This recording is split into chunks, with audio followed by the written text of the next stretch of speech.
Հավանաբար Մոսկվայում կամ Հայաստանում Ռուսաստանի գաղտնի ծառայությունները հավանաբար նույնիսկ կառավարման շտաբ են ստեղծել կամ կենտրոն, որով այդ հիբրիդային կոչված պատերազմը մղում են։ Այդ պատերազմը կոորդինացվում է եւ այստեղ կա հզոր բազա։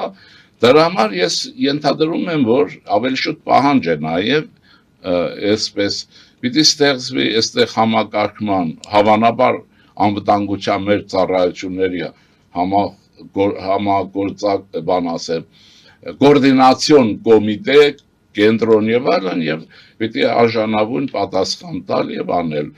Բայց մի կոնկրետ բան էլ ասեմ, ես կարծում եմ, որ կառավարությունը կարող է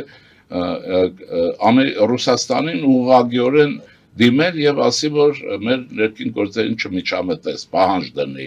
ումից ենք համաչում, ումից ենք վախենում, որտեւ ինքը անում է, չէ։ Մի խոսքով մենք էլ մերը պետք է անենք, այսպես ասեմ։